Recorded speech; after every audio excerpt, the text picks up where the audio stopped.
Everybody, welcome to geography core and in a series जहाँ पर हम क्लास 12 ज्योग्राफी की सेकेंड बुक को समझ रहे हैं।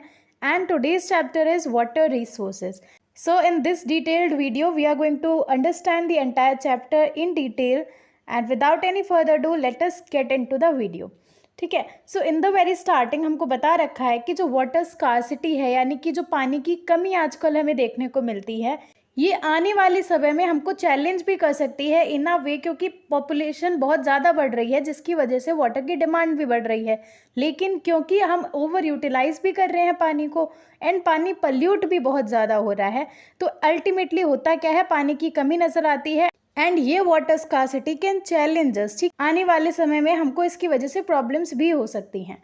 ठीक है, water is a cyclic resource with abundant supplies on globe. Water जो है एक साइक्लिक रिसोर्स है, वी ऑल नो। ठीक है, एंड इसकी कोई कमी नहीं है पूरी पृथ्वी पर। We have 71% of water, right. लेकिन बात करें यूज करने वाले पानी की, तो वो बहुत कम है, वो बहुत लिमिटेड है एंड उसकी डिमांड भी बढ़ती जा रही है। And on the other side हम पानी को पल्यूट भी बहुत ज़्यादा कर रहे हैं। तो ओवरऑल हो क्या रहा है, पानी की स्कार्सिटी हो रही है, पानी की कमी हो रही है, यूजेबल वाटर की कमी देखने को हमें मिल रही है।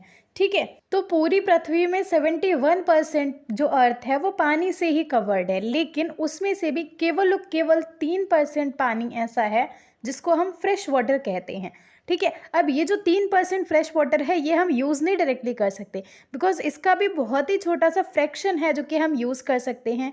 क्योंकि द रीज़न इज़ कि यही फ्रेश वाटर हमें ग्लेशियर्स के फॉर्म में, आइस कैप्स के फॉर्म में भी देखने को मिलता है।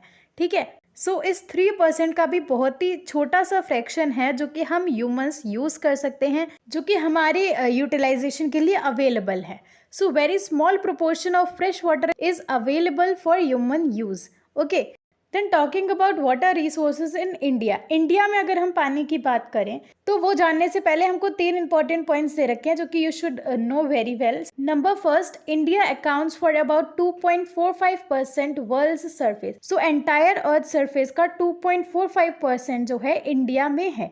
ठीक है, secondly 4% of the world's water resources. पूरी दुनिया का 4% पानी इंडिया में है। ठीक है, and about 16% of the world population, पूरी दुनिया की 16% जनसंख्या जो है इंडिया में है। ठीक है, सो ये 3 चीजें do remember. Then water available from precipitation in a year is 4000 cubic kilometer. Precipitation यानी रेनफॉल, तो रेनफॉल के थ्रू जो है हम in a year on an average 4000 cubic kilometer water को गेन कर लेते हैं। ठीक है, surface water and replenishable ground water in India is 1869 cubic kilometres. ठीक है, एंड इस टोटल पानी का केवल 60% पानी ऐसा है जो कि हम यूज़ कर सकते हैं। ठीक है, which can be put to beneficial use. Okay, total utilizable water resource in the country is only 1122 cubic kilometer. ठीक है, क्यूबिक यहाँ पर मिसिंग है।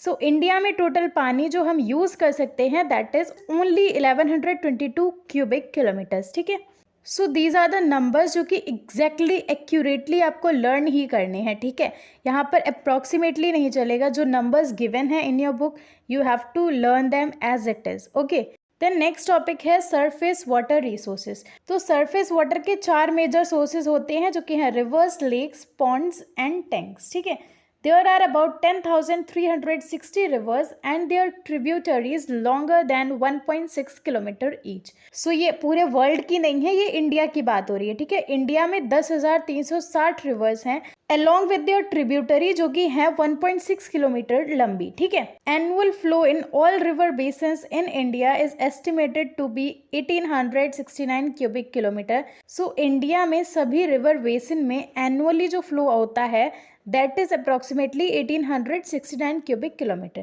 ठीक है, and due to topographical, hydrological and other constraints only about 690 cubic kilometer which is 32% can be utilized.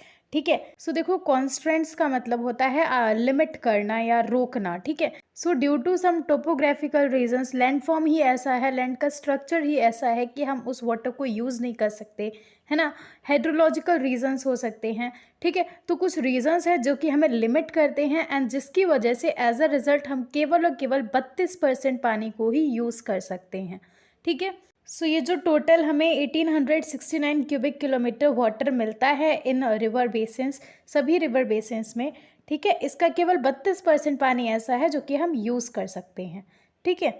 Water flow in a river depends on size of its catchment area और river basin and rainfall within its catchment area. So किसी भी नदी में पानी का flow कैसा होगा तो ये डिपेंड करता है दो चीज़ों में, जिसमें सबसे पहली चीज़ हो जाती है size of its catchment area. Okay, so catchment area का मतलब ये होता है कि आसपास के कितने रीजन का पानी किसी रिवर में जा रहा है, ठीक है। एक रिवर के आसपास जो है बारिश होती है, ठीक है, एंड वो जो आसपास का पानी है वो जाएगा कहाँ पे, अल्टीमेटली उस रिवर में ही तो जाएगा, उस रिवर में ही तो ड्रेन होगा, है ना। तो वो जो एरिया था वो उस रिवर का कैचमेंट एरिया हो गया, ठीक है। I hope you understood. River के आसपास का एरिया जहाँ का पानी उस रिवर में ही जा रहा है तो उसको बोलते हैं हम कैचमेंट एरिया। सो किसी भी नदी का वाटर फ्लो, पानी का फ्लो कैसा होगा, ये सबसे पहले तो डिपेंड करता है उस नदी के कैचमेंट एरिया पे, है ना, कैचमेंट एरिया कितना है, ठीक है। एंड सेकेंडली डिपेंड करता है कि उस कैचमेंट एरिया में, उस आसपास के रीजन में बारिश कितनी हुई है, ठीक है। जब बारिश ही नहीं होगी तो व्हाट्स द यूज, है ना। तो बारिश कितनी हुई है, तो these are the two factors on which water flow depends. The Ganga, the Brahmaputra and the Indus have huge catchment areas. India की बात करें तो ये 3 रिवर्स हैं जिनका कैचमेंट एरिया काफ़ी ह्यूज है। Then talking about precipitation, तो that is relatively high in the catchment areas of Ganga, Brahmaputra and the Barak rivers. So do remember the difference कि कैचमेंट एरिया गंगा, ब्रह्मपुत्र और इंडस का use है, लेकिन precipitation की जब बात होगी तो that is relatively high in catchment areas of Ganga, Brahmaputra and Barak rivers. And precipitation you know that is rainfall, ठीक है। These rivers account for only about 1/3 of total area in country but have 60% of total surface water resources. So ये तीनों reverse मिलके country का 1/3 area ही cover करती हैं, लेकिन इसी 1/3 एरिया में जो है कंट्री का 60% सरफेस वाटर रिसोर्स एक्यूमुलेटेड है। Okay, water flow in South Indian rivers like the Godavari, the Krishna and the Kaveri has been harnessed. ना हार्नेस्ड का मतलब क्या होता है, इस वाटर का यूज़ किया जाता है टू प्रोड्यूस इलेक्ट्रिसिटी, ठीक है ना। So that is what we mean by harnessed, ठीक है, किसी भी चीज़ का यूज़ करके पावर जनरेट करना। देन नेक्स्ट हम बात करेंगे अबाउट ग्राउंड वाटर रिसोर्सेज, जो ज़मीन के नीचे पानी है उसके बारे में हम बात करेंगे। So total replenishable ground water in India are about 432 cubic kilometre. replenishable का मतलब ये होता है कि यूज़ होने के बाद में उस चीज़ को जो है रीस्टोर किया जा सकता है, रिन्यू किया जा सकता है, ठीक है। Level of ground water utilisation is relatively high in the river basins lying in north western region and parts of South India. Simple सी स्टेटमेंट है कि जो ग्राउंड वाटर का यूज़ हो रहा है वो हमें नॉर्थ वेस्टर्न रीजन और पार्ट्स ऑफ साउथ इंडिया में ज़्यादा देखने को मिलेगा, ठीक है। Ground water utilisation is very high in states of Punjab, Haryana, Rajasthan and Tamil Nadu, ठीक है। Chhattisgarh, Orissa, Kerala etcetera utilise only small proportion of ground water, ठीक है। And Gujarat, Uttar Pradesh, Bihar, Tripura and Maharashtra use it at moderate rate. तो ये चीज़ें आपको ध्यान रखनी है क्योंकि हम इंडिया के पर्सपेक्टिव से समझ रहे हैं। सो नोट्स बनाते time you have to prepare in such a way कि आप ग्राउंड वाटर रिसोर्सेज लिखिए, ठीक है। उसके नीचे you can write these 3 points कि कहाँ पर हाईली यूज़ किया जा रहा है, मॉडरेट लेवल पे, और स्मॉल प्रोपोर्शन कहाँ पर यूज़ किया जा रहा है, ठीक है। You have to name the states, you have to learn the states. Okay, next topic is lagoons and back waters. तो एज वी नो इंडिया के पास में बहुत ही लंबा कोस्ट लाइन है, and what is the length of coast line, do let me know in the comment section, ठीक है।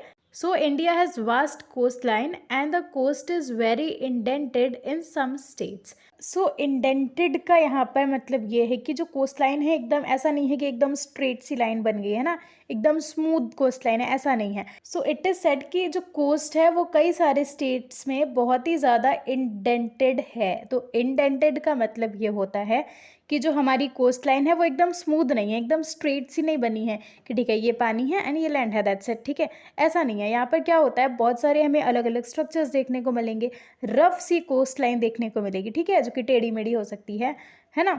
And we are very much aware कि एकदम स्ट्रेट कोस्ट लाइन तो नहीं है, है ना।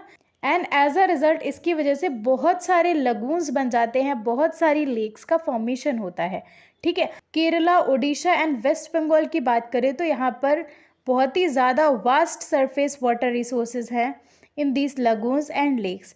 सो इन 3 स्टेट्स में हमें देखने को मिलेंगी कई सारी लेक्स एंड लगून्स जिनमें बहुत सारा सरफेस वाटर है, ठीक है। लेकिन ये फ्रेश वाटर नहीं है जिसको हम यूज़ कर सकते हैं, ठीक है। This water is generally brackish in these water bodies, जिसको कि यूज़ किया जाता है फिशिंग के लिए एंड कुछ पैडी क्रॉप्स को भी कल्टीवेट किया जा सकता है सच एज कोकोनट, ठीक है। So what does it mean by brackish water? तो दैट इज सॉल्टी होता है, ठीक है। सो hoping that this topic is clear. बहुत ही सिंपल सी बात बता रखी है कि हमारी जो कोस्ट लाइन है एकदम स्मूथ सी नहीं है, एकदम स्ट्रेट लाइन नहीं है, वो रफली मेड है, जिसकी वजह से हमें कई सारे लेक्स और लगून्स का फॉर्मेशन देखने को मिलेगा, ठीक है। एंड स्पेसिफिकली केरला, उड़ीसा और वेस्ट बंगाल में हमें इन लेक्स और लगून्स में बहुत सारा सरफेस वाटर देखने को मिलेगा, लेकिन क्योंकि ये वाटर ब्रैकिश है, सॉल्टी है, तो इसका कोई खास यूज़ हम नहीं कर सकते, ठीक है। It is use for fishing and कुछ पैडी क्रॉप्स को भी कल्टिवेट किया जा सकता है, फॉर एग्जाम्पल कोकोनट, ठीक है। Then next topic is water demand and utilisation.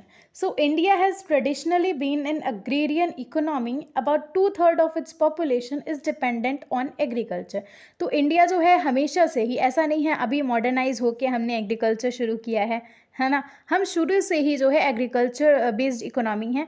India बहुत ही पुराने समय से एग्रीकल्चर पे डिपेंडेंट है, ठीक है। लगभग 2/3 पॉपुलेशन, 2/3 पॉपुलेशन इंडिया की एग्रीकल्चर पर ही निर्भर है, ठीक है, इकोनॉमिकली एंड फाइनेंशियली, ठीक है। एग्रीकल्चर करके हम पैसे कमाते हैं, ठीक है, एंड ऑफ कोर्स खाते तो हैं ही, ठीक है। Development of irrigation to increase agricultural production has been assigned a very high priority in the 5-year plans and multipurpose river valleys projects. So यहाँ पर ये बता रखा है कि जो हमने 5-year प्लान्स पढ़ रखे हैं, हमने कई बार हिस्ट्री में, पॉलिटिकल साइंस में पढ़ा होगा।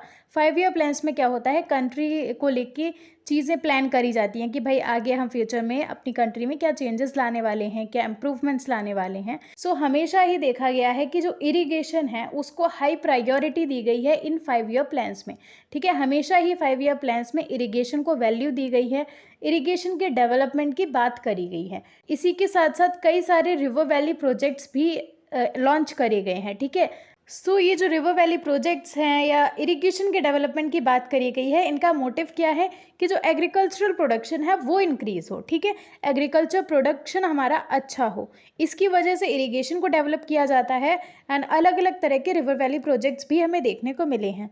For example the Bhakra Nangal, Hirakud, Damodar valley project, Nagarjuna Sagar, Indira Gandhi canal project etcetera.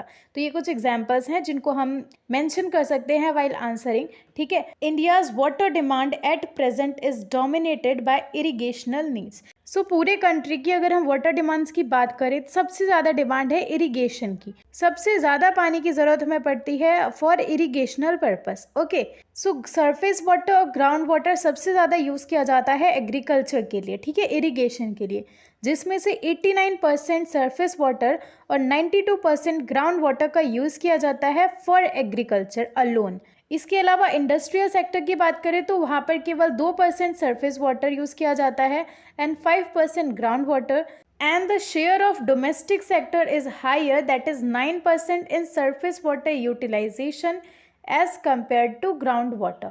तो जो डोमेस्टिक यूज़ के लिए हम पानी का यूज़ करते हैं उसमें हम सरफेस वाटर का ज़्यादा यूज़ करते हैं as compare to ground water. कितना यूज़ करते हैं? 9%, ठीक है। The share of agricultural sector in total water utilisation is much higher than other sectors, जो कि हमें क्लियरली दिख भी रहा है, ठीक है ना। 89%, 92% जब पानी का यूज़ हम एग्रीकल्चर में कर रहे हैं तो ये बहुत ही क्लियर सी बात है, बहुत ही आसान सी बात है कि सबसे ज़्यादा पानी का यूज़ हो रहा है एग्रीकल्चरल सेक्टर में as compare to other sectors, right. The next topic is demand of water for irrigation. So agriculture में पानी का यूज़ होता कहाँ पे? इरीगेशन के लिए ही तो होता है ना। Okay, so define what is irrigation in your own words, because हम बहुत छोटे से पढ़ रहे हैं इरीगेशन डिफाइन कर दो इरीगेशन को, होता क्या है ये, ठीक है। तो सबसे ज़्यादा एग्रीकल्चर में पानी का यूज़ इरीगेशन के लिए होता है, लेकिन अब इरीगेशन की ज़रूरत ही क्यों है? So it is needed because of spatio temporal variability in rainfall in the country.